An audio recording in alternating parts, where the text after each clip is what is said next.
नमस्कार, आदाब, सत श्री अकाल दोस्तों। मैं आपका दोस्त लवजीत कुमार एक बार फिर से हाजिर हूँ आपके लिए एक नया वीडियो लेके आपके अपने चैनल में, जिसका नाम है स्टडी कोच। तो दोस्तों यहाँ हम बात करेंगे अब रीजनिंग की। मींस अब ये जो चैनल है स्टडी कोच, यहाँ पर अब मोस्टली रीजनिंग की चीज़ें आपकी कवर कराई जाएंगी, क्योंकि जैसा कि आप जानते हैं ओपन मैट अब इग्नू ने अपने एग्जामिनेशन पैटर्न में से हटा दिया है। अब एमबीए के एडमिशन के लिए किसी भी तरह का एंट्रेंस एग्जाम नहीं होगा, जिसको हम पहले तैयारी कराते थे। तो अब से हम यहाँ पे रीजनिंग पढ़ेंगे। तो आज हम लेके आए हैं एमटीएस एग्जाम जो हुआ था, जो कि staff havildar CBIC and CBN examination 2021, ये जो एग्जामिनेशन था। और इसकी जो इसका अब हम क्वेश्चन पेपर समझेंगे, किस तरह का क्वेश्चन पेपर यहाँ पे आ रहा है। तो एग्जाम डेट जो थी वो 5/7/2022 मीन्स 5 जुलाई 2022 का ये एग्जामिनेशन है। और इस एग्जामिनेशन को समझेंगे कि किस तरह से ये एग्जाम आया था, इसके क्वेश्चंस जो है किस तरह से थे। तो यहाँ पे आज हम बात करेंगे जनरल इंग्लिश की। तो ज़्यादा देर ना करते हुए चलिए क्वेश्चन को शुरू करते हैं और देखते हैं क्वेश्चन पेपर किस तरह से फॉर्म होता है एमटीएस का। और यहाँ पे बात करें अगर हम जनरल इंग्लिश की, तो यहाँ पे 25 क्वेश्चंस थे जो कि इंग्लिश में से आए थे। उसका पहला क्वेश्चन जो था वो ये था। तो यहाँ पे पहले क्वेश्चन में पूछा गया था, part of the following sentence has been given as options, one of them may contain an error. यहाँ पे आपको एक सेंटेंस दिया हुआ है, उसमें कुछ एरर है। Select the part that contains the error from the given options. If you don't find any error, mark no error as your answer. अगर आपको कोई एरर नहीं मिलता है तो यहाँ पे आप नो एरर पे टिक लगाएंगे, वो आपका करेक्ट आंसर होगा। तो यहाँ पे जो सेंटेंस था वो सेंटेंस ये था, the reduced air pressure on airline flights can lesson, यानी कम कर देता है, the amount of oxygen in passengers blood for 25%। 25% तक जो है ब्लड में ऑक्सीजन की कमी कर देता है। तो ये क्या, इसका आंसर क्या रहेगा? यहाँ पे जो है एरर मुझे सेंटेंस में दिख रहा है। तो यहाँ पे जो एरर रहेगा वो ये है, इन पैसेंजर्स ब्लड फॉर 25%। यहाँ पे ये एरर जो है ये ऑप्शन जो है बिल्कुल करेक्ट हो जाएगा। इस सेंटेंस में, इस पार्ट में जो है आपका एरर है। नेक्स्ट क्वेश्चन जो है second question, select the most appropriate option to fill in the blanks. Blanks दिया हुआ है आपको, he claims to be the dash kid in the school. अब यहाँ पे स्मार्टिंग तो नहीं आना चाहिए, means ING form continuous form में यूज किया जाता है। तो वो क्लेम करता है कि वो स्कूल का कैसा बच्चा है। तो यहाँ पे स्मार्टनेस नहीं आएगा, स्मार्टर नहीं आएगा। स्मार्टर तो दो बच्चों में कंपैरिजन करते तब वहाँ पे स्मार्टर यूज होता, और स्मार्टनेस जो है एडजेक्टिव है। तो यहाँ पे हम बात करेंगे फोर्थ ऑप्शन की, स्मार्टेस्ट। तो यहाँ पे बात कर रहे हैं एक बच्चे की कि स्कूल का वो स्मार्टेस्ट बच्चा होने का क्लेम करता है। तो यहाँ पे फोर्थ ऑप्शन जो है वो बिल्कुल ठीक हो जाएगा। नेक्स्ट है आपका क्वेश्चन नंबर 3। तो क्वेश्चन नंबर 3 में आपको बोला गया है, select the option that will improve the underlined part of the given sentence. In case no improvement is needed, select no improvement required. तो यहाँ पे ऑप्शन में नो इंप्रूवमेंट रिक्वायर्ड दे रखा है सेकंड ऑप्शन में। अगर किसी भी तरह का इंप्रूवमेंट नहीं दिखता है आपको, तो आपको ऑप्शन नंबर 2 में जो है टिक लगाना है, ऐसा इस क्वेश्चन में बोला गया था। तो आपका जो सेंटेंस है वो सेंटेंस ये है, banning food and beverages is not desirable nor feasible in a civilize society. अब यहाँ पे अगर हम बात करें नॉट डिजायरेबल और नॉर फिजिबल, इस वाले पार्ट में नोट पे जो है अंडरलाइन किया हुआ है, तो क्या ये पार्ट ठीक है? मीन्स नॉट यहाँ पर होना चाहिए। तो मेरे हिसाब से और ग्रामर के हिसाब से यहाँ पे बोलते हैं कि नॉर के साथ क्या लगता है, नीदर लगता है। तो आपको यहाँ पे जो नॉर दिख रहा है उसके साथ यहाँ मीन्स स्टार्टिंग में क्या होना चाहिए, नीदर होना चाहिए। तो ऑप्शन नंबर 4 जो है यहाँ पे करेक्ट होना चाहिए। ठीक है, तो इसी के साथ हम आगे बढ़ते हैं। क्वेश्चन नंबर 4 है, select the most appropriate synonyms of the underline word in the given sentences. यहाँ पे एक सेंटेंस है जिसमें एक वर्ड पर अंडरलाइन किया गया है, और उस अंडरलाइन वर्ड के लिए हमें एक सिनोनिम छांटना है। तो सबसे पहले यहाँ पे पता होना चाहिए आपको डिमोलिश का मीनिंग। तो सेंटेंस ये है, the plan is to demolish the kitchen area and build a new room. तो यहाँ पे आपको सेंटेंस से ही पता चल रहा है कि किचन को किसी तरह से डिमोलिश मतलब खत्म करना चाह रहे हैं या उसको तोड़ना चाह रहे हैं, ताकि आपको एंड के बाद क्या मिला है, बिल्ड अ न्यू रूम, ताकि वो एक नया रूम बना सके। तो यहाँ आपको सेंटेंस से पता चल गया कि डिमोलिश का मीनिंग यहाँ पे क्या है, टू डेस्ट्रॉय समथिंग। तो यहाँ पे मीनिंग है टू डेस्ट्रॉय समथिंग। अब आंसर में जो ऑप्शन दिए हुए हैं, रेज, तो रेज का और कटेल का या फिर रीफर्बिश का या फॉर्ज का मीनिंग अगर आपको पता होगा तो आंसर आप सही लगाएंगे। तो इसके लिए मीनिंग देखते हैं जरा। यहाँ पे जो फर्स्ट दे रखा है रेज, रेज का है to completely destroy something, means किसी को पूरी तरह से खत्म कर देना, चाहे वो बिल्डिंग है, चाहे वो किसी एरिया के बारे में बात कर रहा है, किसी प्लेस के बारे में बात कर रहा है, ठीक है। सेकंड है यहाँ पे to curtail, means to make something shorter और स्मॉलर, यानी कि कर्टेल का मतलब होता है किसी भी चीज़ को छोटा बनाना या फिर तोड़ के छोटा बनाना या छोटा करना, मीन्स प्रॉपर तरीके से ये है। थर्ड ऑप्शन है रिफर्बिश, तो रिफर्बिश का मतलब होता है टू क्लीन और डेकोरेट, मतलब किसी भी चीज़ को थोड़ा और अच्छे से बनाना, ठीक है, किसी में और निखार लाना, तो उसको हम बोलते हैं रिफर्बिश। फोर्थ ऑप्शन है फॉर्ज, तो फॉर्ज का मतलब होता है to make an illegal copy of something, जैसे कि हम कोई मूवी आई उसकी एक इलीगल हम कॉपी बना लेते हैं, उसको कॉपी कर लेते हैं, ठीक है, तो वो क्या है, वो फॉर्ज है। तो यहाँ पे सारे मीनिंग को समझने के बाद आपको समझ आएगा कि फर्स्ट ऑप्शन जो लिखा हुआ है raze to completely destroy something, ये जो है सिनोनिम है, मींस सिमिलर मीनिंग रखता है डिमोलिश का, तो यहाँ पे ऑप्शन नंबर 1 जो है करेक्ट हो जाएगा। इसी के हिसाब से फिर आगे बढ़ते हैं नेक्स्ट क्वेश्चन की तरफ। तो पांचवें क्वेश्चन, फिफ्थ क्वेश्चन में आपको बोला गया है कि यहाँ पे जो ब्रैकेट में एक वर्ड दिया हुआ है उसका हमें एंटोनिम निकालना है। एंटोनिम मतलब अपोजिट निकालना है, तो यहाँ पे अपोजिट की बात हो रही है। सिनोनिम मतलब सिमिलर मीनिंग वाले या सेम मीनिंग वाले, एंटोनिम मतलब अपोजिट मीनिंग वाले। तो यहाँ पे जो सेंटेंस है, it is irrelevance at least to me whether the grant was improvident or no। तो यहाँ पे जो improvident है इसका मीनिंग आपको पता होना चाहिए, तभी आप आगे जो है बात कर पाएंगे। तो यहाँ पे जो फोर्थ ऑप्शन दे रखे हैं पहले वो देख लेते हैं क्या लिखा हुआ है। तो पहला दे रखे है कॉशियस, तो कॉशियस का मीनिंग क्या होता है, taking great care to avoid danger और प्रॉब्लम, यहाँ पे किसी भी चीज़ का बहुत अच्छे से ध्यान रखना ताकि आगे आने वाली प्रॉब्लम से को हम अवॉइड कर सकें, ठीक है। जैसे कि आपने सुना होगा कि अर्थक्वेक से पहले कोशिश होता है कि हमें अपने आप के आसपास की जगह के जो है थोड़ा सा भारी चीज़ों से या फिर ऊंचे मटेरियल जो रखे होते हैं उनको साइड में रखना है और उनसे अलग रहना है, क्योंकि अर्थक्वेक जब आता है तो सारी ऊंची बिल्डिंगें वगैरह सब जो है टूट के नीचे गिर सकती है और आपको चोट लग सकती है। तो कोशिश क्या है कि जब भी ऐसा कुछ संदेह हो रहा हो कि अर्थक्वेक आने वाला है तो ऊंची बिल्डिंग से निकलकर हमें एक ओपन ग्राउंड में जाना है। तो ये क्या है, ये हमारे लिए क्या है, ये एक ग्रेट केयर रखना है टू अवॉइड डेंजर और प्रॉब्लम। सेकंड है हंग्री, हंग्री क्या है, वांटिंग टू ईट, कुछ भी खाने की इच्छा हो रही है तो उसको हम हंग्री बोलते हैं। थर्ड है थ्रिफ्टी, थ्रिफ्टी मतलब होता है किफ़ायती या फिर कम खर्च वाला।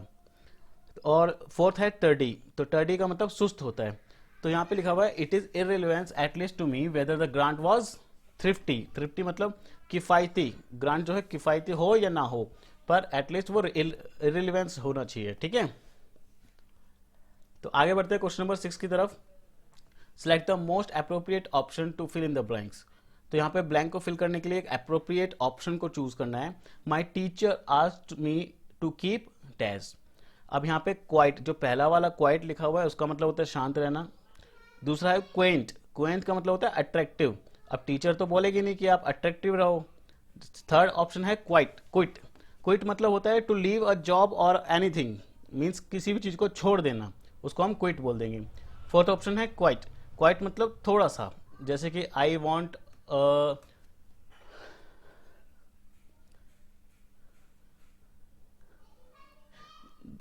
फोर्थ ऑप्शन है क्वाइट, क्वाइट मतलब थोड़ा सा, जैसे कि I am quite late, means मैं थोड़ा लेट हो गया हूं, ठीक है।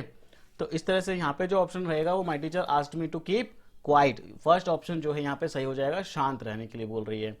सेवंथ क्वेश्चन है select the most appropriate synonym of the given word, एक वर्ड दिया हुआ है हैस्टी, इसका सिनोनिम हमें निकालना है कि नीचे दिए गए 4 ऑप्शन में से कौन सा जो है एग्जैक्ट सिनोनिम इसका रहेगा। तो इसका मीनिंग समझ लेते हैं। हस्टी का मतलब क्या होता है, सेड टू क्विकली और डन टू क्विकली, किसी भी चीज को बहुत तेजी से करना उसको हस्टी बोल देते हैं। इसका अब पहला ऑप्शन है लेड बैक, लेड बैक मतलब काम रिलैक्स, आराम से किसी चीज को करना। तो ये तो क्या हो रहा है, एंटोनिम बन रहा है, बट हमें चाहिए यहाँ पे सिनोनिम। तो सेकंड ऑप्शन देखते हैं, लॉक्ड, लॉक्ड मतलब किसी चीज को पूरी तरह बंद कर देना, यानी कि ऐसी सिचुएशन में डाल देना जो बिना की के खुले ही ना। थर्ड ऑप्शन जो है हमारा वो है एक्सपीडियस, एक्सपेडिशियस, तो एक्सपेडिशियस का मतलब है डन विद स्पीड, किसी को तेजी से करना। और फोर्थ ऑप्शन है रेस्ट्रिक्टेड, रेस्ट्रिक्टेड मतलब कंट्रोल्ड। तो यहाँ पे थर्ड ऑप्शन जो है एक्सपेडिशियस, इसका मतलब डन विद स्पीड, और हेस्टी का मतलब भी क्या है, सेड टू क्विकली और डन टू क्विकली, मीन्स किसी भी चीज को बहुत तेजी से करना। तो ये दोनों क्या हो गए, आपस में एक दूसरे के सिनोनिम हो गए, तो थर्ड ऑप्शन यहाँ पे करेक्ट हो जाएगा। नेक्स्ट आपका पढ़ते हैं क्वेश्चन नंबर 8 की तरफ। Select the option that will improve the underlined part of the given sentence. In case no improvement is needed, select no improvement required. Many families are so poor to bear the cost of educating all their children. तो यहाँ पे so poor नाम का कोई grammar में जगह है नहीं, तो यहाँ पे क्या रहेगा, ऑप्शन में देखेंगे option number 4 to pour means ज़्यादा, किसी चीज़ के ज़्यादा होने को क्या लगाएंगे हम, TOO लगाएंगे। जैसे ज़्यादा बेकार होना टू बैड, ज़्यादा अच्छा होना टू गुड, तो यहाँ पे ज़्यादा बेकार होने की अगर बात हो रही है तो to pour to bear a cost of educating all their childrens. तो यहाँ पे ऑप्शन नंबर 4 हो जाएगा करेक्ट। क्वेश्चन नंबर 9 है select the most appropriate antonym of the underline word. यहाँ पे अंडरलाइन वर्ड एनलाइटेंड वर्ड का जो है मोस्ट एंटोनिम वर्ड क्या रहेगा, इसका मीनिंग से समझते हैं। मीनिंग एनलाइटेंड का है having an understanding of people's need, मतलब किसी की भी जरूरत को समझना, उसको क्या बोलेंगे, एनलाइटेंड। तो साथ में ऑप्शन जो दिए हुए हैं, एजुकेटेड मतलब होता है हैविंग स्टडी, मतलब बहुत पढ़ाई लिखाई किया हुआ। सिविलाइज मतलब टू मेक पीपल और सोसाइटी डेवलप्ड, किसी भी सोसाइटी और पीपल को डेवलप्ड करना, उसको सिविलाइज्ड बोलते हैं, ठीक है, यानी यहाँ सिविलाइजेशन बोल सकते हैं। रीजनेबल मतलब फेयर या फिर एक्सेप्टेबल रहता है। फोर्थ है कॉन्फाउंडेड मतलब रहता है हैरान रहना या बेकार रहना। तो यहाँ पे जो एंटोनिम की बात हो रही है यानी कि अपोजिट की बात हो रही है, तो एनलाइटेंड का मतलब होता है having an understand of people's need, लोगों को जरूरत को समझना, और यहाँ पे कॉन्फाउंड का मतलब होता है बेकार एकदम। तो यहाँ पे क्या हो गया, ये दोनों आपस में एंटोनिम वर्ड हो गए, और फोर्थ ऑप्शन क्या हो गया, इसका आंसर हो गया। नेक्स्ट पढ़ते हैं question number 10, select the incorrectly spelled word. भाई इनकरेक्टली वर्ड को समझना है। अब यहाँ पे दो तरीके हैं इसको समझने के, या तो आप इनकरेक्टली ढूंढ लो या करेक्ट वाले 3 को हटा दो। तो यहाँ पे जो है पहला ऑप्शन है पैसिव, ये हमें जो है एकदम करेक्ट लग रहा है ये ऑप्शन, तो इसको क्या करेंगे हम, इसको हम करेक्ट में टिक लगा देंगे कि ये करेक्ट है। पिजन की स्पेलिंग भी यहाँ पे करेक्ट है, PIGEON पिजन होता है, और परसीव मतलब भी क्या होता है, करेक्ट होता है। तो यहाँ पे जो ऑप्शन नंबर 3 है ये क्या है, ये इसकी स्पेलिंग जो है बिल्कुल गलत हो गई है। तो यहाँ पे ऑप्शन क्या हो जाएगा, परटब। नेक्स्ट ऑप्शन है question number 11, the following sentence has been split into 4 segments, identify the segment that contains a grammatical error. तो यहाँ पे एक सेंटेंस दे रखा है जिसमें 4 पार्ट में डिवाइड हो रखा है, तो आपको उस सेगमेंट की बात करनी है, उस सेगमेंट को टिक लगाना है जिसमें एरर है। तो यहाँ पे ग्रामेटिकल एरर चेक करेंगे। Scientist believe that many animals have a unique languages of their own. तो यहाँ पे भाई एक बात देखो जरा, scientist believe that many animals have a unique. अब यहाँ पे जरा देखो, जब यहाँ पे बात हो रही है एक की यानी ए यूनिक, तो यहाँ पे लैंग्वेजेस में एस होना चाहिए या नहीं होना चाहिए, ये आप मुझे जो है कमेंट में बताना, ठीक है। तो यहाँ पे एस होना चाहिए या नहीं होना चाहिए, कमेंट में बताओ। साथ ही साथ यहाँ का आंसर जो होगा वो ऑप्शन नंबर 2 होगा, जैसा कि ग्रीन में आपको दिख रहा है ए यूनिक लैंग्वेजेस, ये जो है इनकरेक्ट है, यहाँ पे एक ग्रामेटिकल एरर है। आगे बढ़ते हैं question number 12, select the option that corrects the misspelt word in the given sentence. Surely he now has earned the respect master. तो यहाँ पे भाई स्पेलिंग साफ दिख रही है, मास्टर की स्पेलिंग ये तो नहीं होती है, तो यहाँ पे मास्टर की स्पेलिंग क्या होती है वो देखना है। क्या मास्टर की स्पेलिंग MUSTER होता है, नो। क्या MASTERR होता है, नो। MASTER होता है, नो। तो MASTER ये जो है हमारा क्या हो जाएगा, करेक्ट ऑप्शन हो जाएगा, क्वेश्चन ऑप्शन नंबर 3। इसी के साथ आगे बढ़ते हैं क्वेश्चन नंबर 13 का, मोस्ट एंटोनिम्स वर्ड दिखाना है, means most appropriate antonym word को यहाँ पे छाटना है। तो क्वेश्चन नंबर 13 का पहला जो क्वेश्चन में दिया हुआ है वो है पेरिलियस। तो पेरिलियस मतलब होता है जी खतरनाक। अब यहाँ पे खतरनाक है तो उसका उल्टा क्या होना चाहिए, सेफ होना चाहिए। तो क्रूल का मतलब समझते हैं, क्रूल होता है निर्दयी, सेफ मतलब होता है सुरक्षित, अनस्टेबल मतलब होता है लाइकली टू चेंज, मतलब जो फिक्स नहीं होता, चेंज होता रहता है, तो वो अनस्टेबल हो गया। वर्बोज मतलब हो गया using more words than are needed, means जितने की जरूरत है उससे ज्यादा वर्ड्स को यूज करना, तो वो क्या हो गया, वर्बोज हो गया। अब एंटोनिम की बात कर रहे हैं, पेरिलियस का मतलब होता है खतरनाक, सेफ का मतलब हो गया सुरक्षित, तो ये क्या हो गया, एक दूसरे के एंटोनिम वर्ड हो गए। आगे बढ़ते हैं क्वेश्चन नंबर 14 पे, select the option that can be used as a one word substitute for the given group of words. भाई ग्रुप ऑफ वर्ड्स दे रखे हैं, उसमें से एक वन वर्ड सब्स्टिट्यूट ढूंढना है। अब क्या देखा यहाँ पे, ए थिंग और substance that is liable to catch fire easily, ऐसा ही चीज या फिर ऐसा वस्तु, मैटर, सब्सटेंस जो कि फायर को इजीली कैच कर सकता है। तो यहाँ पे इनऑडिबल तो भाई किसी भी चीज को सुनने से रिलेट करता है, means not loud enough to be heard, किसी भी चीज को सुन नहीं सकते ऐसी टोन में चल रहा है, तो उसको बोलेंगे क्या, इनऑडिबल। एक्सटिंग्विशेबल, इसका मतलब होता है कैपेबल टू बीइंग एक्सक्यूज और किल्ड, किसी चीज को खत्म कर देने को बोलते हैं एक्सटिंग्विशेबल। अब इनकम्बस्टिबल का मतलब होता है made of material that does not burn, ऐसे मटेरियल से मिलना जो फायर ना लग सके, जल ना सके। और इनफ्लेमेबल का मतलब है दैट बर्न इजीली, जो कि आराम से जल सके। अब भाई एक वर्ड में चेंज करना है एक सेंटेंस को, और सेंटेंस में लिखा है एक ऐसी वस्तु, ऐसी चीज जो कि आसानी से फायर को कैच कर ले, तो ये इनफ्लेमेबल से आराम से मैच हो जाएगा, और ये क्या बन जाएगा, इसका सिनोनिम बन जाएगा या फिर वन वर्ड सब्स्टिट्यूट बन जाएगा। आगे बढ़ते क्वेश्चन नंबर 15 पे। Select the option that will improve the underlined part of the given sentence. In case no improvement is needed, select no improvement required. The water at her place was cool and had a metallic taste. तो was cool and had इसको हमें change करना है, तो यहाँ पे क्या है, वाटर वॉज कूल, वाटर जो है ठंडा था अपनी जगह पर, और हैड अ मेटेलिक टेस्ट, और उसका जो मेटेलिक टेस्ट था, तो ये क्या है, यहाँ पे इंप्रूवमेंट की जरूरत नहीं है हमें। आगे बढ़ते हैं क्वेश्चन नंबर 16 की तरफ। Select one most appropriate meaning of the given idioms. तो इडियम्स जो है आपको ध्यान से पढ़ने हैं। वंस कप ऑफ टी मतलब वंस चूजन और प्रेफर्ड थिंग्स, मतलब जो उसको आता है वही चीज करना। तो क्या हो गया, ये फर्स्ट ऑप्शन जो है करेक्ट हो गया इसका। क्वेश्चन नंबर 17 है select the most appropriate meaning of the given idiom. तो गिवन इडियम जो आपको दे रखा है उसका मोस्ट अप्रोप्रिएट मीनिंग वाला वर्ड जो है आपको सिलेक्ट करना है। Chew the scenery to act overly emotions, तो यहाँ पे क्या हो जाएगा, टू एक्ट ओवरली इमोशनल, ठीक है, ओवरली इमोशनल को होना यहाँ पे। क्वेश्चन नंबर 18 है select the option that can be used as a one word substitute for the given group of words. अब यहाँ पे वर्ड्स दे रखे हैं, उसका सब्स्टिट्यूट ढूंढना है। ए ग्रुप ऑफ गन्स और missile launchers operated together at one place, किसी भी अलग अलग चीजों को एक साथ ऑपरेट कर रहे हैं, तो उसको एक वर्ड में कैसे कर सकते हैं। तो यहाँ पे क्या है, बैटरी। बैटरी क्या होता है, अलग अलग सेल्स का क्या होता है, कॉम्बिनेशन होता है, यानी कि कई सारे सेल को हम एक साथ कर देते हैं, तो उसको बोलते हैं हम बैटरी। तो ये क्या है, एक सही वर्ड होगा इसको सब्स्टिट्यूट करने के लिए।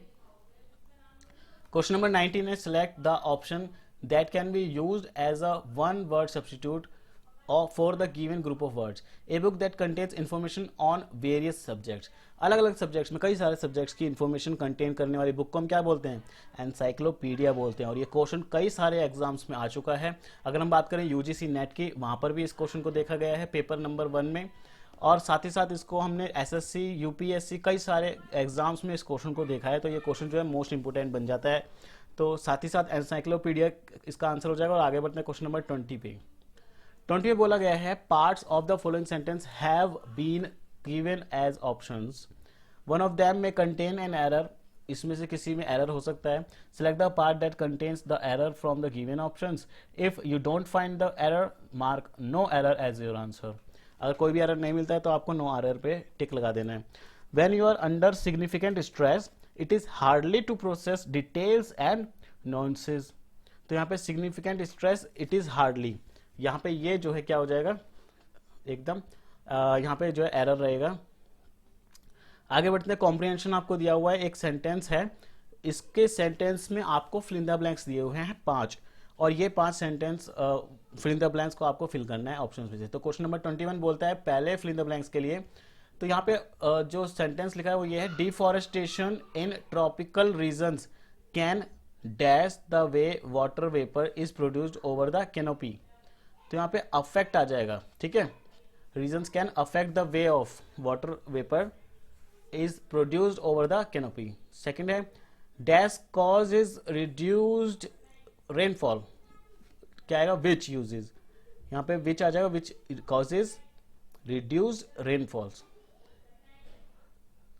23 क्वेश्चन है तीसरे फिल इन द ब्लैंक्स के लिए, तो यहाँ पे रेनफॉल तक हो गया। एक 2019 study published in the journal ecohydrology showed that parts of the Amazon rainforest that dash converted to agricultural land.